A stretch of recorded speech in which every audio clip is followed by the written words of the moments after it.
जी part 2 start हो गया। जुमातुल मुबारक वैसे कोशिश करेंगे इसको 40 मिनट्स का ही रखें।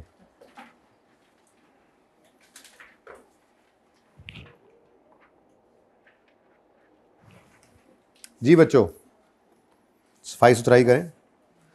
सवाल था explain how each of should be accounted for in financial statement for the year 31 December 2021।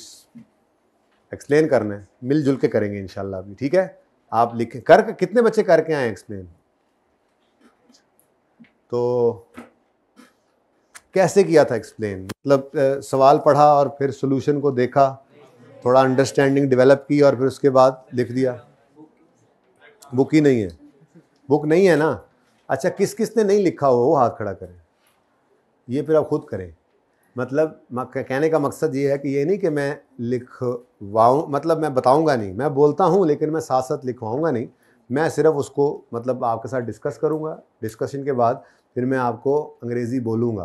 तो आप बस ये कंपेयर कर लेना कि आपकी अंग्रेज़ी मेरी से तो अच्छी होनी है, लेकिन चलो को मिलती जुलती है या नहीं है। वैसे तरतीब ये होनी चाहिए, कॉन्सेप्ट तो आ गया लेकिन लिखने की प्रैक्टिस बहरहाल ज़रूरी है। तो जब आपने लिखने बैठना है तो एक बार गलत सलत लिखना है, फिर सोल्यूशन देखना है। सोल्यूशन सारा मैच कभी भी नहीं करेगा आपका, जो मर्जी कर लें। हर दफ़ा आई कैप का सोल्यूशन, मतलब थोड़ी बहुत अंग्रेज़ी तो चेंज हो रही होती है ना, मैं अपने हिसाब से अंग्रेज़ी लिख रहा हूँ, आप अपने हिसाब से लिख रहे हैं, लेकिन वही जो बात आपके आई कैप वाले सोल्यूशन में हो वो बात आपने भी की हुई है उसी तरीके से मोर और लेस, ठीक है। तो वो बिल्कुल पूरे नंबर मिलेगा आपको, इससे नंबर नहीं कटते उसमें, ठीक है ना। चलो शुरू करते हैं जी काम। फिर मैं बस बोलूँगा, अब इसको लिखूंगा नहीं।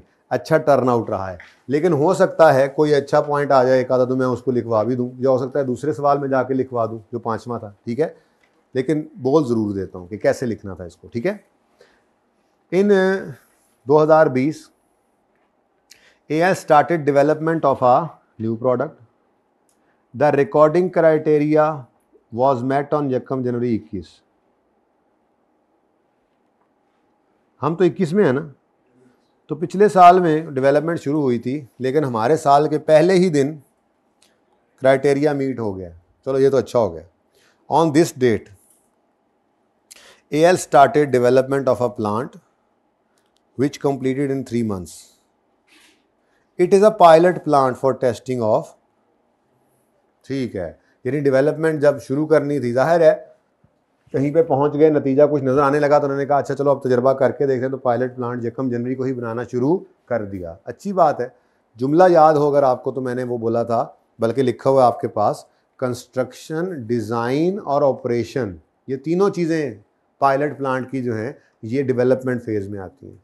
यानी पायलट प्लांट आप बना रहे हैं, उस पर जो कॉस्ट आ रही है, फिर पायलट प्लांट को आप बल्कि पहले डिज़ाइन कर रहे हैं, डिज़ाइनर कोई आर्किटेक्ट है, कोई इंजीनियर है, उसने डिज़ाइन किया, उसकी फ़ीस ली, डिज़ाइनिंग की कॉस्ट, फिर उसकी कंस्ट्रक्शन की कॉस्ट, और फिर जब वो बन जाए तो उसको ऑपरेट। ये सारा कुछ ही डेवलपमेंट फेज़ में हो रहा है। तजर्बा जो कर रहे हैं आप, इंटेंजिबल सही है या नहीं है चेक कर रहे हैं, इंटेंजिबल बनाने की कोशिश कर रहे हैं, फॉर्मूला बनाने की कोशिश कर रहे हैं, तजर्बे हो रहे हैं, ठीक है ना। तो इसी दिन से पायलट प्लांट की जो है वो डेवलपमेंट शुरू हो गई है, ठीक है। और आगे वो लिख रहा है कि ये जो प्लांट है ये पायलट प्लांट है जो टेस्टिंग के लिए है, and not for a scale economically physical for, ठीक है। AL incurred cost of 3 million and 7 million on design and construction। अब ये इंपॉर्टेंट बात होती है, जो ध्यान से पढ़ रखता है ना बच्चा, उसको मसला नहीं होता, ठीक है ना। ये असल में वो बात होती है जो इंपॉर्टेंट बात, जो ध्यान से पढ़ेगा उसको फ़ायदा होगा। आपने ध्यान से पढ़ा था अल्हम्दुलिल्लाह। ये देखें, ये नहीं नज़र आ रहा, आ जाता है फिर, सबर सबर सबर। डिज़ाइन, कंस्ट्रक्शन और ऑपरेशन, ठीक है। अब डिज़ाइन, कंस्ट्रक्शन, ऑपरेशन सारे के सारे काम जो हैं ये डेवलपमेंट फेज़ में ही हैं। अब उसने क्या कर दिया, आपको धोखा देने के लिए डिज़ाइन की कॉस्ट अलग कर दी और कंस्ट्रक्शन की अलग कर दी, ठीक है। आपने धोखा नहीं खाना, ये भी कैपिटलाइज होगा, ये भी कैपिटलाइज होगा, ठीक है। AL expects to operate the plant for 2 years till end of development phase. चलो हमारे साल में डेवलपमेंट भी अंडर कंस्ट्रक्शन है, इसके बारे में भी लिख लेंगे एंड पे मोटाइजेशन वाली लाइन कि नहीं करनी और इम्पेयरमेंट करनी है। ड्यूरिंग 21 AL इनकर्ड 5 million, और धोखे देते हो हमें धोखे, ठीक है। तो अब आपने इसके बारे में क्या लिखा? अच्छा मेरे दिल में क्यों आ रही है कि ये कम से कम एक ये लिख लें,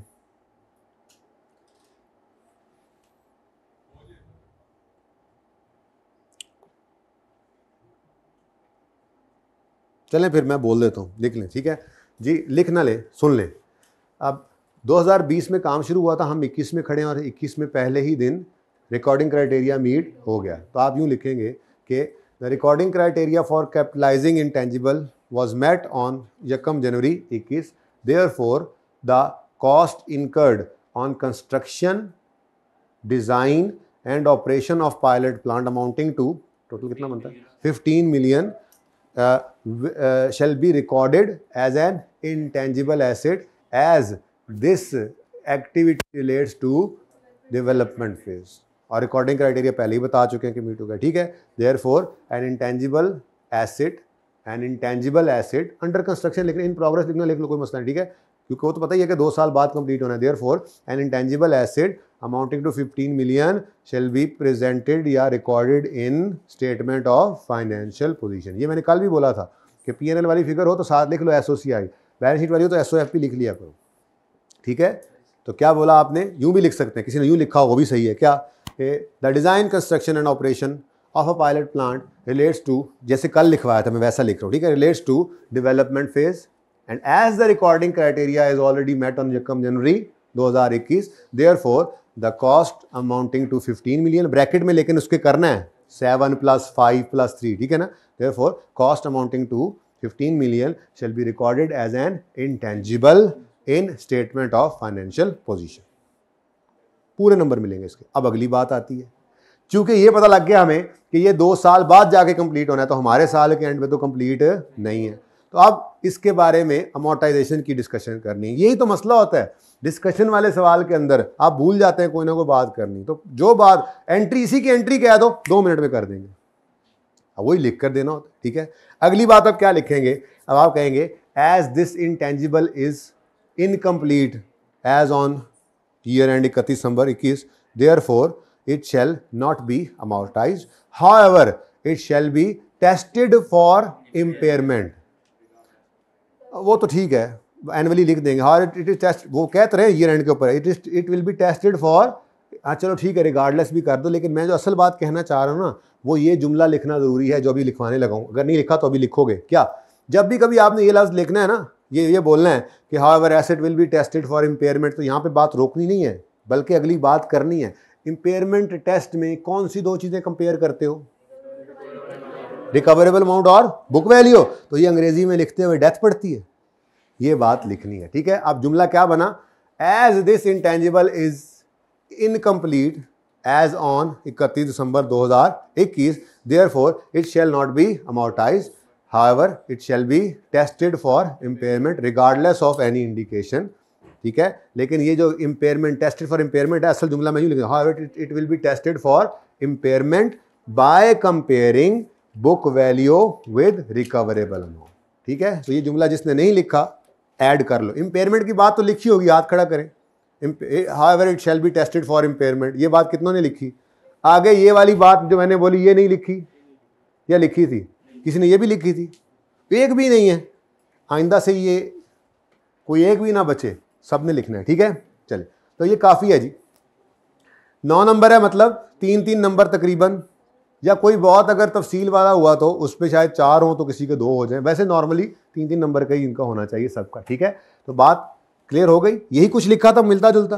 अब मैं आखिरी बार बोल रहा हूँ, साथ साथ नहीं लिखवा रहा ताकि आप इसकी आदत आपको ना पड़े, डिस्कस कर रहा हूँ, आप अपने लिखे हुए को देखें, उसको इम्प्रूव करें। जो आपने लिखा वो ज़्यादा अच्छा है मेरे वाले डिक्टेटेड से, मेरे वाले डिक्टेटेड से बेहतर है आप वाला लिखा हुआ, उसमें जो कमी हो उसको बस पूरा करना जैसे अभी किया, ठीक है। तो क्या कहेंगे आप, क्या था ये, construction, design, operation of pilot plant relates to development phase, ठीक है, and as the recording criteria is met on January 21, therefore these costs amounting to 15 million, bracket में फिर ज़रूरी है वो ब्रैकेट में 15 कहीं नहीं लिखा हुआ, तो जो एडिशन करके ब्रैकेट 15 बनाया वो ब्रैकेट में लिखना है, ठीक है।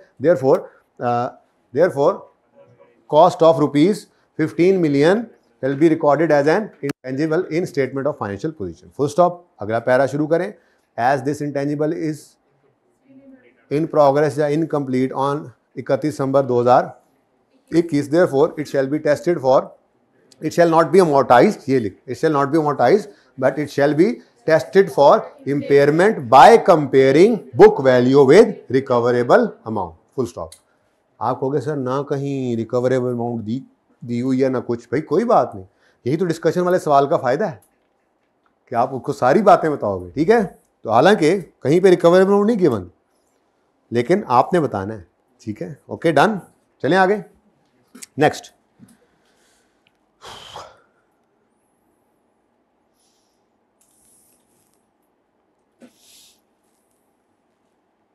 नेक्स्ट है जी ऑन यकम मार्च 21, ठीक है, द पेटेंट जो है AL acquired a patent with indefinite life, ठीक है, अच्छी बात है। ये भी कौन सी वाली कैटेगरी में फॉल करेगा, जो अमोर्टाइज नहीं होनी। In exchange of its old equipment, कोई बात नहीं बेटा, इंटेंजिबल लिया है आपने और बदले में आपने इक्विपमेंट दे दिए, तो मैंने कल भी बताया था ना, कोई मसला नहीं, खैर। And cash consideration of, in exchange of its old equipment and cash consideration of 25 million. ये पता नहीं लग रहा 25 मिलियन पे किया या रिसीव किया, पूरा जुमला पढ़ो तो पता लगता है ना। क्या कह रहा है, पेटेंट एक्वायरा है, परचेजा है, इन एक्सचेंज ऑफ पुराना इक्विपमेंट एंड कैश। तो एक्सचेंज में क्या दिया है, ये दो चीज, तो कैश पेड है, ठीक है। अच्छा next, the fair value of patent and equipment were assessed at, क्यों 57 बोला आपने, अभी तो पढ़ा के आ रहे, नए की फेयर वैल्यू, अगर दोनों की फेयर वैल्यू गिवन हो तो नए वाले की फेयर वैल्यू इग्नोर करनी है, ठीक है। तो ओल्ड प्लस कैश, तो ये कितना बन गया 60, ठीक है, तो 57 नहीं 60, ठीक है।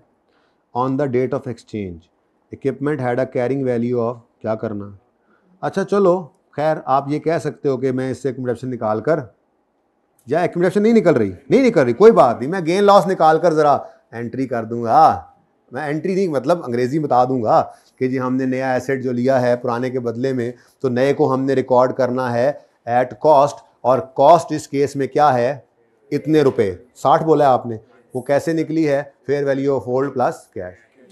साथ ही आप कहेंगे कि जो पुराना एसेट है उसको हमने किताबों से निकाल देना है, और जो कैश पे किया है रिजल्टेंटली इतना गेन आ रहा है वो हम P&L में रिकॉर्ड कर लेंगे। एंट्री तो करनी नहीं है, वैसे तो एंट्री करेंगे ना, मैं मतलब आपको, मैं तो एंट्री करवाऊंगा ना आपको, मैं तो कर दूंगा एंट्री, ठीक है।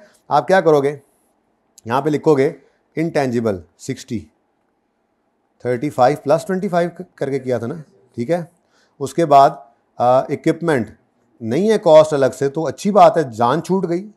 बुक वैल्यू कितनी 30, कैश कितना पे किया आपने 25, हाँ जी 5 का गेन है, देख लो ध्यान से देख लो, ठीक है ना। देखो ना, आपकी चीज़ एक तो समझो टोटल 55 की बनती, मतलब आपने क्या खोया, ये, वैसे तो आपने अपने 35 वाला एसेट जो है खोया ना, ठीक है। बहरहाल ये अगर बैलेंस शीट निकालो तो आपको नज़र आ रहा है, ठीक है। अच्छा, एक्सचेंज की ट्रांजैक्शन के अंदर ना अगर आप ये नए वाले को रिकॉर्ड ना करो तो आपका गेन लॉस सही निकल आएगा, अज्यूम क्या करना पड़ेगा कि जो आपको 35 रुपये बाहर से मिलने थे, जो आपने एक्सचेंज में नहीं लिए, वो मिल गए हैं, तो जब मिल गए हैं तो कैश आएगा, तो कैश डेबिट, तो यही 5 रुपये का गेन निकलेगा। करके दिखा दूं ये बात, मैं कहता हूं जी थोड़ी देर के लिए ना आप ये अज्यूम करो कि एक्सचेंज की ट्रांजैक्शन नहीं है, हम अपना ये इक्विपमेंट बेचने चले गए, इक्विपमेंट जो बेचने गए इसकी बुक वैल्यू कितनी है 30, और ये जब बेचने गए तो इसकी फेयर वैल्यू बाज़ार में क्या है, तो फेयर वैल्यू ही मिलेगी ना भाई, और जो मेरे एसेट की वैल्यू है वही मिलेगी ना। तो 30 वाली चीज़ 35 की बिके तो 5 का क्या आना है, अब ये 5 का गेन ही रहना है पूरी एक्सचेंज की ट्रांजैक्शन में, नए एसेट ने आ जाना है, तो फेयर वैल्यू पर ट्रांजैक्शन हो रही है ना, तो ये गेन मेरा, अगर अकेला एसेट बेचता तो ये गेन आना था, तो बस बेचा नहीं है, इसको बदले में दे के नया एसेट ले लिया और कुछ कैश उल्टा मैंने पे कर दिया, तो अल्टीमेटली बात तो वहीं पे रहनी है ना। ये बचपन में सिखाया जाता है वैसे आपको, पता नहीं अब आप भूल तो नहीं गए, खैर चलें छोड़ें। इनटेंजिबल एसेट आ गया, fair value of old plus cash paid पे आपने उसको रिकॉर्ड कर लिया, इक्विपमेंट चला गया, अब कॉस्ट अलग नहीं है, एक्विपमेंट अलग नहीं है, तो बुक वैल्यू ही है बस, ठीक है। कैश आपने पे किया तो 5 रुपये का आपको गेन आ गया, ये P&L में जाना है। अब ये एंट्री आपने नहीं करनी, ठीक है, ये सारी बात अंग्रेज़ी में लिखनी है, और जहाँ पे ये एंट्री में आपने वो कैलकुलेशन भी की है तो इसको वहीं पर जब अंग्रेज़ी लिख रहे हो तो आपने इसको वहीं पे टैकल करना है, ठीक है। तो आप वो जुमला भी लिख सकते हैं कि ट्रांजैक्शन में कमर्शियल सब्सटेंस है, अगर लिखना चाहें तो, ठीक है। इसको रिकॉर्ड करेंगे फेयर वैल्यू पर, fair value of old plus cash paid पर। ये सारी कहानी आपने पता नहीं अपने अल्फाज में लिखी होगी, तो मैं इसको यूँ लिखता हूँ। शुरू करते हैं। अच्छा, आगे को लाइव शेफ गिवन है इसकी, तो अच्छी बात है, इसमें भी वो वाली लाइन लिखनी पड़ेगी, ठीक है। अच्छा, AL बिलीव्स, ये तो हो गया ना, AL believes that its future cash flows will change as a result of this exchange. ये वाली लाइन असल में लिखकर वो ये कहना चाह रहा है ना कि कमर्शियल सब्सटेंस है और फ्यूचर में भी इससे फ़ायदा आना है, ठीक है। आगे कहता है AL incurred cost of 2 million for transferring title of patent to its, ये तो मैंने देखा ही नहीं, I am really very very very very sorry।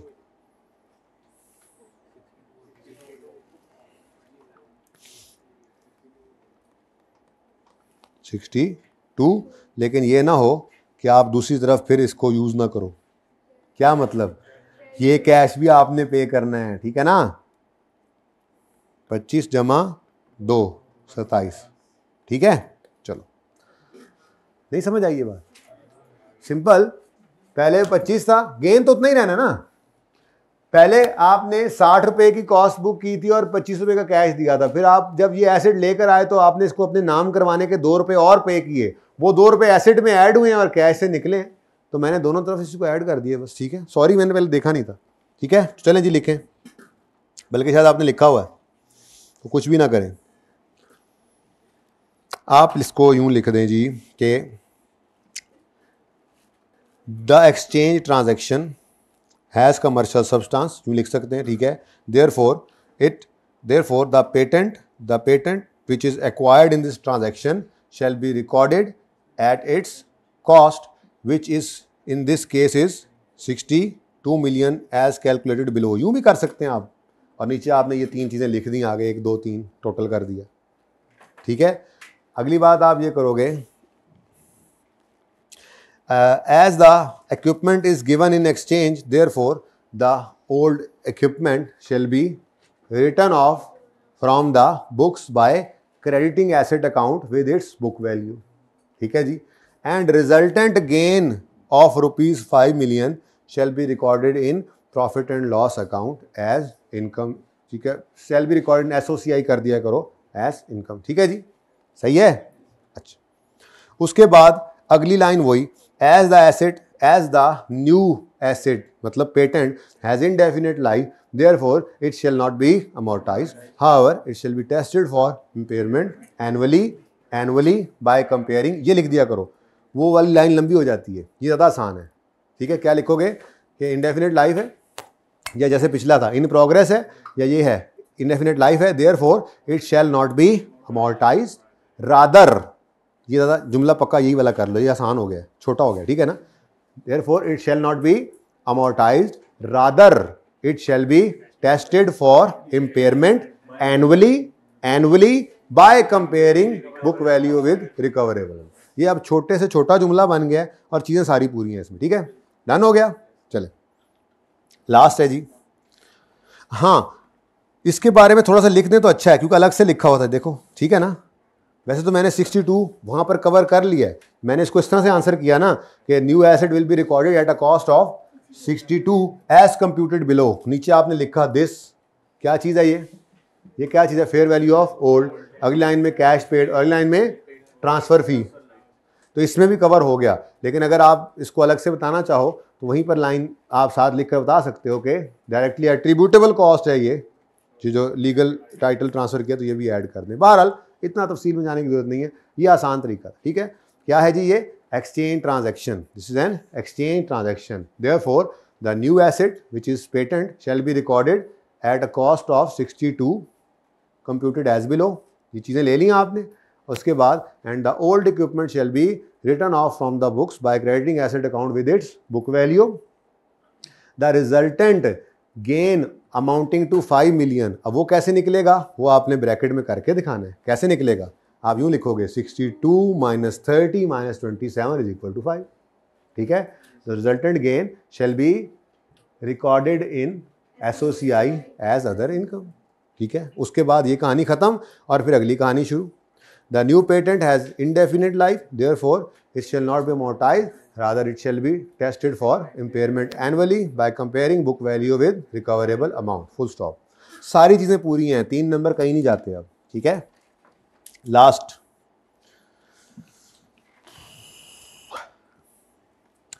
जैकम जून साल के दरमियान में लाइसेंस गवर्नमेंट ने दे दिया at 12 free of cost to import raw material up to 10 tons from international market for its intended use. कहता है जी इनको लाइसेंस मुफ्त में मिल गया है कि आप अप टू 10 टन, जितने मर्जी अरसे में 10 टन का लाइसेंस आपको मिला हुआ है, चाहे आप साल में लेने चाहे आप 5 साल में आहिस्ता आहिस्ता करके इंपोर्ट करें, कोई रॉ मटेरियल इंपोर्ट करने का आपको क्या मिल गया है, लाइसेंस, ठीक है। The licence is non transferable, फिर तो ये इंटेंजिबल ही नहीं है, तो सेपरेबल ही नहीं है। इंटेंजिबल की तो पहली शर्त ही क्या थी, सेपरेबल, ये तो सेपरेबल ही नहीं है। ये लीगल राइट है, अगर ये लीगल या कॉन्ट्रेक्चुअल राइट है तो सेपरेबल होने की जरूरत ही नहीं होती, है इंटेंजिबल, ठीक है। अच्छा, नॉन ट्रांसफरेबल है, there is no further condition attached by government, fair value of licence is 50 million. अच्छा बच्चों, अब यहाँ पर उसने तो नहीं बताया कि हमारी अकाउंटिंग पॉलिसी क्या है, ठीक है। तो अब आपने दोनों बातें लिखनी है, दोनों बातें लिखनी पड़ेंगी आपको, ठीक है। तो आप क्या लिखोगे, आप कहोगे the grant of licence free of cost shall be treated as a government grant. As the license is granted free of cost, there are 2 options of recording it. We may record it at nominal value or fair value, full stop. If license is recorded at fair value, then the grant will be recorded as deferred income या deferred liability लिख दो या deferred grant, कुछ भी लिख लो, ठीक है। And this deferred grant या liability shall be transferred to P&L as grant income on the same basis as the license is amortized। Matching concept वाली बात भी साथ होगी, ठीक है। तो दोनों बातें आपने लिख दी, उसके अलावा बस ठीक है, इसमें और तो कुछ है नहीं। जी बोलो। हाँ, क्वेश्चन ये आता है कि फ्री ऑफ कॉस्ट है तो क्या करें। ऐसी सूरत में मैं प्रैक्टिकली भी आपको बता रहा हूं, अगर ऐसा मामला हो जाए तो 1 रुपये का कर लेना, मशवरा है मेरा। नहीं करोगे तो फिर कहीं रिकॉर्डेड ही नहीं होगा, मिलेगा ही नहीं आपको, ठीक है। तो 1 रुपया नॉमिनल अमाउंट है ना। अच्छा, वैसे ऐसा होता नहीं है कि बिल्कुल ही कुछ ना ले गवर्नमेंट। आप मतलब सरकारी अस्पताल में चले जाओ या किसी ट्रस्ट अस्पताल में चले जाओ, किसी गरीब बंदे को लेकर, उन्होंने उसके इलाज के पैसे नहीं लेने होते, लेकिन अक्सर ऐसा होता है, कहते हैं 1 रुपये की पर्ची बनवा लें, रिकॉर्ड ही होता है ना। तो ऐसे ही आप 1 रुपये का रिकॉर्ड कर लेना नॉमिनल पे, ठीक है। तो उसने तो डिस्कशन की बात की थी ना, एंट्री तो करनी नहीं थी, इसलिए मैंने दोनों बातें कर ली कि क्या कर लो, लाइसेंस रिकॉर्ड करो एट फेयर वैल्यू। क्या चीज नहीं, अच्छा फ्री ऑफ कॉस्ट में नॉमिनल का खत्म हो गया, आपने ऑप्शन सिलेक्ट कर लिया कि मैंने नॉमिनल पे रिकॉर्ड करना है, फेयर वैल्यू पे नहीं करना। यहाँ चुप है ना, तो बताओ फिर कितने पे रिकॉर्ड करोगे।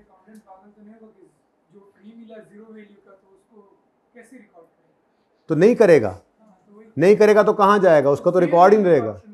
नहीं ना बेटा, फिर भी ऑप्शन है, यही तो बता रहा हूँ आपको। प्रैक्टिकली इसका तरीका ये है, अकाउंटेंट्स इसमें ये करते हैं। अच्छा, मिसाल के तौर पर रिड्यूसिंग बैलेंस में रेट नहीं होता था, रिड्यूसिंग बैलेंस में रेट निकालने लगते थे, सवाल में रेजिडुअल वैल्यू गिवन नहीं होती थी या 0 होती थी, तो क्या अज्यूम करते थे, 1 नहीं करते थे। क्या मतलब, एंड पे 1 रुपया बच जाएगा, बच जाएगा। 1 रुपया क्या यार, जहाँ पे मिलियंस बिलियंस की गेम्स चल रही होती हैं। तो नॉमिनल अमाउंट पे रिकॉर्ड इसलिए कर लो कि वो आपके काबू में तो आ जाए। इंटेंजिबल एसेट्स के नोट के अंदर आपका लाइसेंस मौजूद हो, बस ठीक है, 1 रुपये पे पड़ा हुआ नहीं हो रहा, डेफिसिट भी तब भी कोई बात नहीं, उसके रिकॉर्ड में तो आ गया ना, आपकी अकाउंटिंग में ज़रा ईजी हो जाता है। वैसे ऐसा होता नहीं है, मैं ये अर्ज कर रहा हूँ, ऐसा होता नहीं है।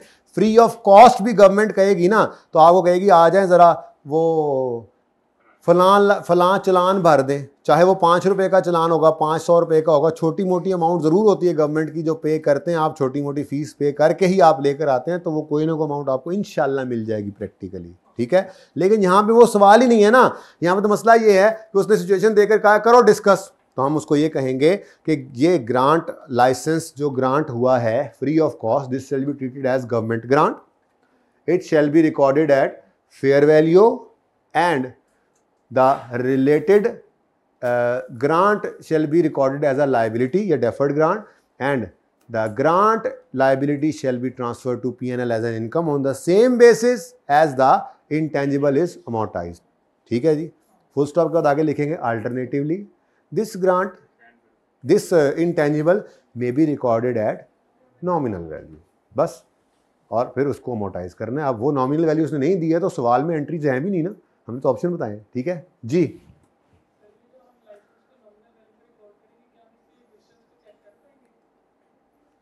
क्या मतलब एग्जिस्टेंस को चेक कर पाएंगे?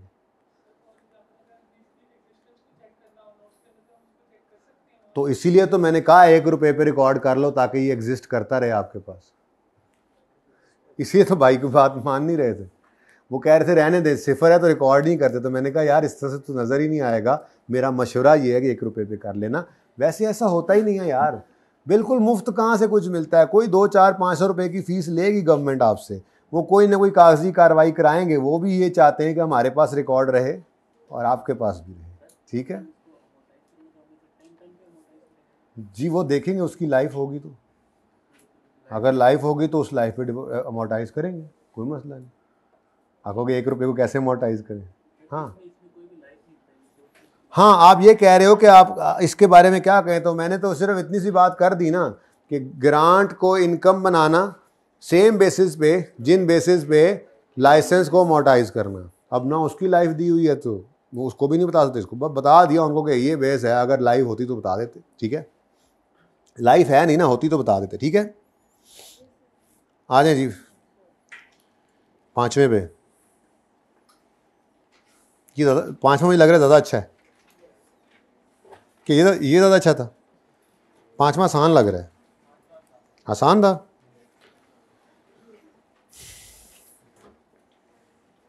चेक करो जी, चेक करो। Discuss criteria that should be use while recording intangible arising from, छोड़ो बस परे करो, इधर आओ जो होमवर्क में था। RI is planning to expand its, requirement है कि एक्सप्लेन करो how each of above transaction should be accounted for. ठीक है, एक पास पेपर और भी कराना है मैंने, इसलिए ये जल्दी से कर लो जी। Risen International is planning to expand its line of products. The related information for the year 31 December 11 is as follows. R&D of a new product commenced on January 11। हमारे साल के पहले दिन R भी शुरू हो गया और D भी शुरू हो गया, इकट्ठा ही शुरू हो गया होगा तो ठीक है, हमें इससे क्या। अच्छा जी, on 1 October 11 intangible is commercially launch का मतलब 6 क्राइटेरिया मीट हो गए। कमर्शियली लॉन्च्ड, इंटेंजिबल कंप्लीट होके कमर्शियल प्रोडक्शन स्टार्ट हो गई है, अब गेम ऑन हो गई। गड़बड़ होगी भाई, गड़बड़ हो गई। R&D स्टार्टेड लिख दिया उसने 1 जनवरी, और उसके बाद कहता है कि डेवलपमेंट कंप्लीट हो गई। मैं अपने अल्फाज देखता हूँ जो मुझे, जिनकी आदत है देखने की। ठीक है, किस दिन जी? 30 सितंबर भी लिख सकते थे, खैर चलो। इसका मतलब ये है कि यहाँ से ऑनवर्ड्स कैपिटलाइज तो नहीं हो सकता। अब ये पहली बार ऐसा हुआ, शायद जिक्र किया भी हो 1-2 दिन पहले, शायद ना भी किया हो, लेकिन बहरहाल इस सवाल में आके इस बात का जिक्र हुआ करता है कि अगर कभी सवाल के अंदर, मैं प्रैक्टिक स्टैंडर्ड में एक बात लिखी हुई है, किसी वक्त पढ़ाऊंगा MCQ उसके पॉइंट ऑफ व्यू से, वो बात नहीं करनी। स्टैंडर्ड ये कहता है ना कि कभी, चलो छोड़ो उसको, छोड़ो फिलहाल इधर। अगर सवाल में आपको कहे डेवलपमेंट स्टार्टेड, डेवलपमेंट शुरू है, और कहीं से ये ना पता लग रहा हो कि डेवलपमेंट अच्छी वाली है कि बुरी वाली है, तो क्या अज्यूम करना चाहिए? मेरे ख्याल में तो बुरी वाली अज्यूम करें, एक्सपेंस आउट करें, ज़िंदगी आसान बनाएं। ऐसे ही अच्छी वाली अज्यूम करेंगे, उसको कैपिटलाइज करेंगे, फिर अमोर्टाइजेशन की बात करनी पड़ेगी, नहीं हो रही तो इम्पेयरमेंट की बात, कितनी मुसीबत में पड़ जाएंगे। क्या ख्याल है ना? खुद को मुसीबत से बचाएं। है जी, अपने लिए, कौम के लिए क्या करेंगे? नहीं, स्टार लगाएं और लिखें इस बात को। अगर कभी सवाल में, कुछ लोगों को नींद आना शुरू हुई है, जल्दी से लिखना शुरू करें। अगर कभी सवाल में डेवलपमेंट के बारे में ना बताया हो कि चंगी है या माड़ी, अगर कभी सवाल में डेवलपमेंट के बारे में ना बताया गया हो कि अच्छी है या बुरी, तो हम अच्छी डेवलपमेंट अज्यूम करके उसे कैपिटलाइज कर लेंगे। अगर सवाल में ना बताया गया हो कि डेवलपमेंट अच्छी है या बुरी, तो हम उसे अच्छी डेवलपमेंट अज्यूम करेंगे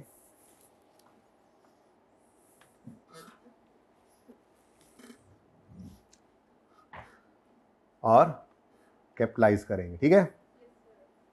अब it is estimated that product would have a useful life of 7 साल, लेकिन हमारे लिए तो अक्टूबर, नवंबर, दिसंबर 3 महीने ही हैं। क्या ख्याल है? अच्छा, आर भी शुरू हुआ है, डी भी शुरू हुआ है। फिलहाल तो मैंने डी के बारे में आपको बताया कि डी जो है, डी वो कितना अरसा चलता रहा? 9 महीने। तो 9 महीने तक। अच्छा, अगर कोई कॉस्ट पूरे साल की होगी फिर मसला आएगा ना कि उसको हमने 9/12 करना है, लेकिन अगर कोई कॉस्ट ऐसी हुई ही ना, बल्कि उसने एक्टिविटीज़ का नाम ले लिया, फिर तो ज़िंदगी आसान है। ठीक है ना। बहरहाल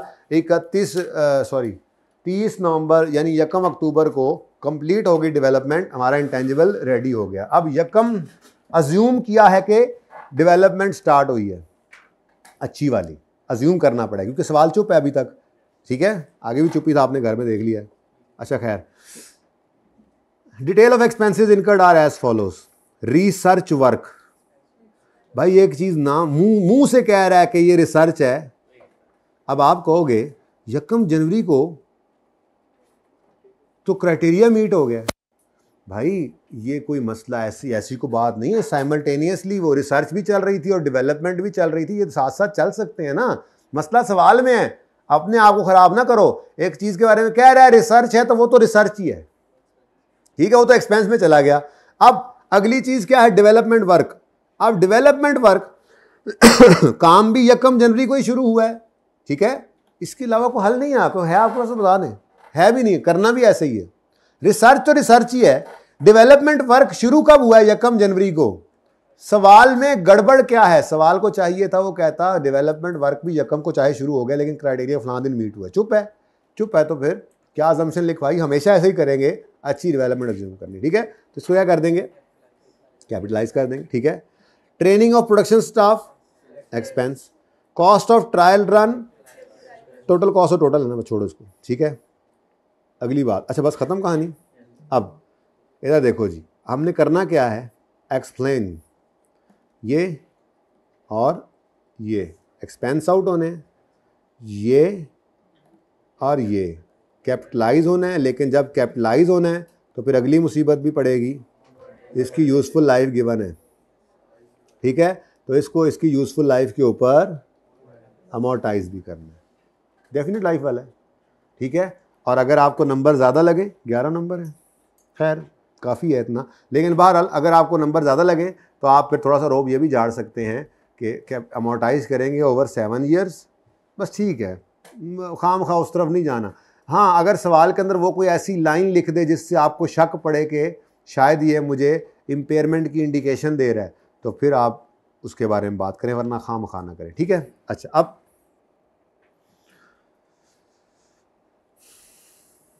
कैपिटलाइज होंगे ये, ओहो ओ सॉरी ये। ठीक है जी, कितना बना? अब इस 9.8 को कैपिटलाइज करना है, इसकी अंग्रेजी मारते हैं अभी। ठीक है, और फिर इसको डिवाइड करना है 7 से इंटू 3/12 पॉइंट, इसकी अंग्रेजी भी मारते हैं, यानी कैलकुलेशन शो करनी है ब्रैकेट में और बाकी सारी बातें करनी है अंग्रेजी में। लिख के आए हैं इसको भी? कौन कौन लिख के आया है? कम हुए थोड़े से, यानी एक सवाल लिखा और दूसरा छोड़ दिया। किस किसने नहीं लिखा हुआ ये वाला? ये जो बच्चे नहीं लिख के लाए ये कल चेक कराएंगे मुझे काम। ये देख लें आप, ज़्यादा सवाल तो डिस्कस वाले ही आ रहे हैं बेटा, और मैंने तो डिस्कस कर दी है, समझ तो सारी आ रही है, अभी इस सवाल में आपको सब समझ आ रही है, लेकिन लिखते हुए गड़बड़ हो जाती है सारी। सो प्लीज़, मैं आपको अर्ज़ किया, टाइम मुझे उतना ही लग गया अगर मैं आपको डिक्टेट करवाता। मैंने 4 बार बोला है सोल्यूशन पिछले सवाल का, मुझे टाइम उतना ही लगा है जितना डिक्टेशन में लगना था, लेकिन मैं नहीं चाह रहा कि मेरी डिक्टेशन आप नोट करें, मैं ये चाह रहा हूँ कि आप लिखें और फिर उसको कंपेयर करें। और अगर आपका 50-60% मिलता जुलता है ICAP के सोल्यूशन के साथ या मेरे सोल्यूशन के साथ, तो बिल्कुल ठीक है, पूरे नंबर मिलेंगे, पूरे नंबर मिलेंगे इंशाल्लाह। क्या मतलब, चीज़ें पूरी हो गई ना, तो अंग्रेज़ी तो थोड़ी बहुत आगे पीछे हो जाती है, चीज़ें पूरी कर ली आपने तो आपको पूरे नंबर मिलेंगे इंशाल्लाह। ठीक है, अब हमने पहली बात करनी है इसकी, दूसरी बात करनी है इसकी, और तीसरी बात फिर कर लेंगे हम इसकी। कितना बनता है ये? 5। ठीक है जी, तो इसको भी इकट्ठा ही जो है वो हम जो है वो जोड़ लेंगे। ठीक है जी, अब इसको ये लिखना पड़ेगा, हमें मानना पड़ेगा कि क्राइटेरिया मीट हो गए, कहीं लिखा नहीं ना हुआ। ठीक है, तो हम इसको कह देते हैं कि जी हम इसको रिकॉर्ड कर लेते हैं और इसको हम जो है वो अमोर्टाइज़ करेंगे, ये मुझे मजबूरी है, लिखना पड़ेगा। ठीक है, तो हमने इसको यूँ लिखना है कि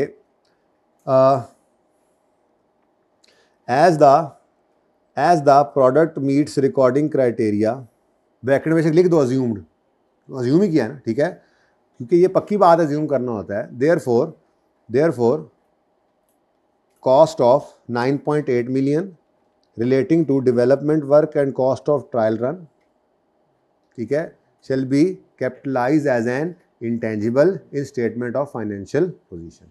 ये बहुत ज़रूरी है कि 9.8 आपके उस अंग्रेज़ी वाले डिस्कशन में लिखा हुआ भी हो, और 9.8 बना कैसे, या तो आप अलग अलग बता दो 4, 9 और इसको, लेकिन मसला ये है कि ये मोटाइज तो आपने इसको इकट्ठा करना है, तो ये वैसे भी 9.8 इकट्ठा चाहिए था आपको। ठीक है, shall be recorded in statement of financial position as an intangible। ठीक है, उसके बाद आगे आप लिखेंगे as this intangible asset has and this is completed on 30th September या 1 अक्टूबर 11। ठीक है जी, तो सही है। अगली बात, as this intangible has a definite life of 7 years therefore it shall be amortized over its useful life। सवाल में कहीं लीगल लाइफ का जिक्र है, कहीं कोई एक्सटेंशन की बात है उसकी रिन्यूअल, तो खाम खा उस तरफ जाने की जरूरत नहीं है। ठीक है, लीगल लाइफ नहीं है तो मत जिक्र करो, जिस सवाल में दे दे उसमें जिक्र कर देना। ठीक है, as it has a definite life of, अच्छा अगर नंबर ज़्यादा लगे तो फिर कर भी सकते हैं। ठीक है, as this intangible is start as the organization has started using this intangible from 1 October 11 therefore it shall be amortized over shorter of useful life और legal life. As there is no legal life therefore 7 years will be used and an amortization expense of 0.35 shall be recorded in statement of comprehensive income। ठीक है, और वो कैसे निकला है bracket में वो बताना होगा आपने, ये ज़रूरी है। ठीक है, तो जुमला कुछ इस तरह का बना है, मिलता जुलता देख लो अगर है तो। तीसरी बार दोबारा बोल रहा हूँ। ठीक है, as the recording criteria for capitalization of intangible is met on 1 January 11, bracket में लिख दो अज्यूम, कोई मत दलेरी से लिखा करो, जब उसने नहीं लिखा तो हम तो ये करेंगे ना। ठीक है, therefore the cost of rupees 9.8 million, bracket में 9 + 0.8, ठीक है, relating to development work and cost of trial run shall be recorded as an intangible in statement of financial position। full stop। आगे लिखें, as this intangible has a definite life of 7 years therefore it shall be amortized over its useful life and an amortization expense of 0.35 bracket में ये shall be recorded in statement of comprehensive income for the year end 31 बता दो। ठीक है, करना चाहो तो भी लिख दो for the year end। ठीक है, enough, और कुछ नहीं लिखना। ठीक है, अब क्या किया आप लोगों ने, जिन्होंने लिखा हुआ था, अच्छे बच्चों ने क्या किया, जो कमी बेशी लगी उन्होंने पूरी कर ली।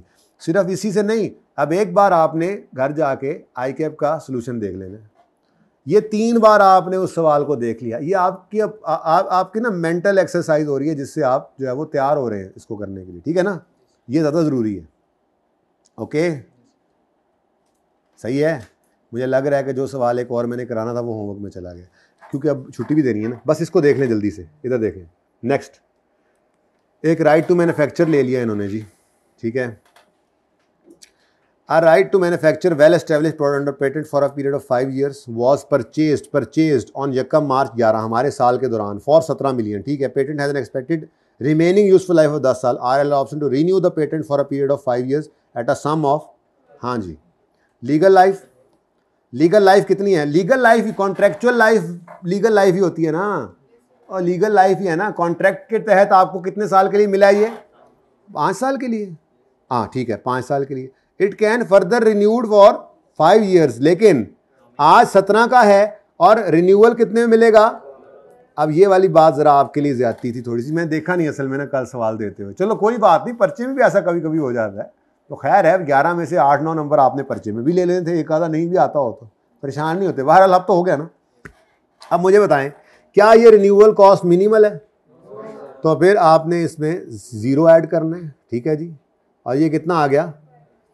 अच्छा, आगे वो कहता है the patent has an expected remaining useful life of, ये तो यूजफुल लाइफ है, हमें इससे क्या. ठीक है.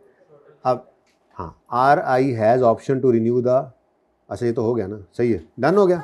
अच्छा अब मुझे बताओ, वैसे मैं एंट्रीज कर रहा हूँ और आपने इसकी अंग्रेजी या तो लिखी नहीं होगी या गलत लिखी होगी, इसलिए दोबारा घर पे लिखना. डिक्टेट मैंने ये भी नहीं करवाना, यानी आपको लिखने ना साथ साथ. ओके, फिलहाल तो एंट्रीज कर ले. Intangible asset debit cash credit कितने से जी? 17 मिलियन से. ये तो पहले ही बता दिया आपको, 17. ठीक है. उसके बाद अमोर्टाइजेशन की बारी आएगी. ये तो मैं आपको वो करवा रहा हूँ जो सवाल में रिक्वायर्ड नहीं है ना, ये तो मैं वो करवा रहा हूँ. ठीक है, ये तो प्रैक्टिस चल रही है. अमोर्टाइजेशन एक्सपेंस डेबिट और अक्यूमुलेटेड अमोर्टाइजेशन. अब 17 डिवाइडेड बाय 5 कब लिया है? यकम मार्च को. 10/12 हुआ ना फिर जी.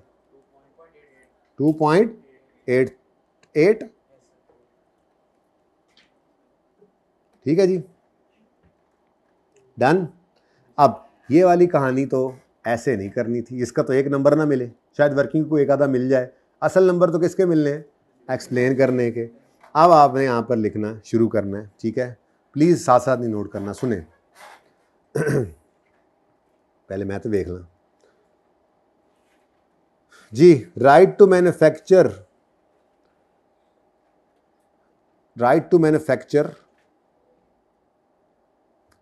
is a purchased intangible, therefore it shall be initially measured at its cost of 17 million in statement of financial position. साथ साथ ही नोट करना, आराम आराम से मैं बोल रहा हूँ ताकि सुनो बस ध्यान से. ठीक है. अगली बात, the patent has useful life of 10 years and legal life of 5 years. The renewal period of 5 years is ignored while calculating legal life as renewal cost is not minimal. Therefore, this patent shall be amortized over 5 years, which is shorter of useful life of 10 years and legal life of 5 years. And an amortization expense of 2.88 million shall be recorded in statement of comprehensive income for the year 31 दिसंबर जो भी है या 30 जून जो भी है. ठीक है, done. चले आगे. Next, RI has acquired a brand eight a cost of 2 million. मैंने लिखी है बीच में, मतलब थोड़ा और तरीके से लिख गया, आप जैसे मर्जी लिख लो. मैं बस ये आपको बताना चाह रहा हूँ. आपने मेरे वाला सुन लिया, आप अपने वाला लिखेंगे, आप IK वाला देखेंगे. अगर चीज़ें पूरी हैं तो जैसे मर्जी तरतीब हो. मैंने तीनों बातें लिखी हैं कि पेटेंट एक्वायर्ड है. अच्छा, थोड़े नंबर ज़्यादा लगे तो आप ये भी कह सकते थे कि एक्वायर्ड को हमने रिकॉर्ड कब करना है? इंटेंजिबल जब फ्यूचर इकोनॉमिक बेनिफिट्स प्रॉबल हो, कॉस्ट लेवलिंग मेजरेबल हो. घुसाना हो ना, ये लाइन भी घुसा सकते हो, नंबर ज़्यादा हो तो. देयरफॉर इंटेंजिबल रिकॉर्ड करना है 17 मिलियन पे. अगली बात, अमोर्टाइज करना है इसको shorter of legal life and useful life, ऐसे बोलोगे. फिर useful life is 10 years, however legal life is 5 years as renewal period is ignored because renewal cost is not minimal. ये बोला था मैंने, तो अभी मैंने पहले और बोला, मैं ही अगली बार और बोल रहा हूँ, लेकिन चीज़ें मैंने फिर भी पूरी रखी हुई हैं. बी कॉन्फिडेंट, चीज़ें पूरी करनी है, तरतीब का मसला नहीं है, ठीक है। अच्छा जी, ब्रांड खरीदा है भाई, खरीदा है, परेशान ना हो, इंटरनली जनरेटेड नहीं है, एक्वायर्ड ब्रांड है। Cost was incurred in the month of June 11, life of brand is 10 साल, currently there is no active market for this brand, however are plan to launch. और एग्रेसिव मार्केट कैंपेन लॉन्च करेंगे तो active market आ जाएगी, brand लेकर रख लिया इन्होंने, ठीक है, लेकिन अब इसका क्या करें, ब्रांड परचेज्ड है, इसको इंटेंजिबल के तौर पे रिकॉर्ड करना है, वही अंग्रेजी जैसे ऊपर लिखी थी लिख लेंगे। अगली बात, इसकी लाइफ 10 साल है तो 10 साल पे इसको अमोर्टाइज भी करेंगे। अब इस मनूस लाइन का क्या करें, ये डेफिनेट लाइफ वाला इंटेंजिबल है जिसको अमोर्टाइज करना है over it's useful life, legal life नहीं है तो उसका जिक्र करने की ज़रूरत नहीं है, लेकिन इस लाइन ने आके एक इंडिकेशन दी है। एक्टिव मार्केट नहीं है तो भाईजान आप ये 2 मिलियन लेके बैठे हैं, वो एग्रेसिव मार्केट कैंपेन चलाएंगे फिर बेहतर होगा, पता नहीं होगा नहीं होगा क्या होगा, अपने इस ब्रांड को, इंटेंजिबल एसेट को टेस्ट कर लो फॉर इम्पेयरमेंट। तो एक एडिशनल लाइन यहाँ पर आ गई। अच्छा कोई नहीं मसला, पर्चे में ये चीज़ रह जाती है, किसी से रह जाती है, खैर है यार, 11 में से 10 नंबर आ जाएंगे, 9 आ जाएंगे, 11 में से 12 थोड़े ही लेने हैं आपने। तो क्या लिखोगे आप कि acquired brand is an intangible and shell be recorded at its cost of 2 million and it shall be amortized over it's useful life of 10 years, और कैलकुलेशन भी कर दोगे डेट के हिसाब से, ठीक है ना, जैसे आप लिखते होते PNL में ले जाएंगे, ठीक है। नेक्स्ट चीज़, ये वाली लाइन जो है, इस लाइन के बारे में आपने लिखना है, as there currently there is no active market for the brand, therefore we shall test are brand for impairment by comparing, अपना मशहूर जुमला, book value with recoverable amount. बस इससे ज़्यादा और कुछ नहीं करना है। इधर को कॉस्ट वॉस्ट तो है नहीं, अगले साल में होगा, वो 12 में जो होगा तो देखा जाएगा, उसको कुछ करने की ज़रूरत, वो सिर्फ इग्नोर ही करनी थी लाइन, ठीक है। और लास्ट है, RI developed a new production process, good, ये तो हमने सवाल में भी देखा था, and capitalize is as an intangible at 7 million, सितंबर 10 में ये रिकॉर्ड किया था, यानी कि इंटेंजिबल बना हुआ है। The new process is expected to have an indefinite life. During 11 RI incurred further development expense of 3 million and new process which meets the recording criteria। एक एसेट, ये तो बिल्कुल वैसे ही है जैसे आपने एक बस खरीदी हुई थी, ठीक है जी, उसके अंदर पहले जो है वो मिसाल के तौर पे इतनी सवारियां बैठती थी, आपने एक टायर बढ़ाया और पीछे एक सीट बढ़ा ली, तो ये क्या है, ये ऐसा सब्सिक्वेंट एक्सपेंडिचर किया है जिससे इसकी प्रोडक्टिविटी या एफिशिएंसी या आउटपुट बढ़ गई है। तो बिल्कुल ऐसे ही उन्होंने एक प्रोडक्शन प्रोसेस जो है वो 7 मिलियन पे रिकॉर्ड किया हुआ था, लाइफ इंडेफिनेट है इसलिए उसमें कोई अमोर्टाइज नहीं होना था, बस वो पड़ा हुआ है। मजीद 3 मिलियन उन्होंने सब्सिक्वेंट एक्सपेंडिचर किया है और वो भी मीट कर रहा है क्राइटेरिया, तो ठीक है, और ऐड कर लो। अगर लाइफ के बारे में नहीं बताया तो ये तो अभी भी इंडेफिनेट वाला ही है, तो इसके अंदर फिर वही बात घुसा देना एम्पेयरमेंट वाली। कितना आसान है ना लिखना, लेकिन लिखेंगे तब, ठीक है।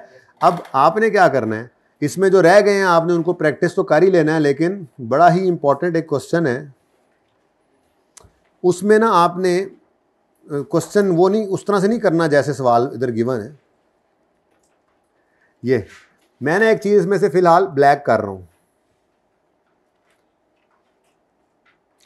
क्योंकि इस सवाल की डिस्कशन सॉल्यूशन से देखेंगे ना, इसमें गलती हुई है अकाउंटेंट से, तो वो गलती को सही करने की बात करनी है, तो वो आपके काबू से बाहर निकल जाएगी बात। आपने ये काम नहीं करना, ठीक है।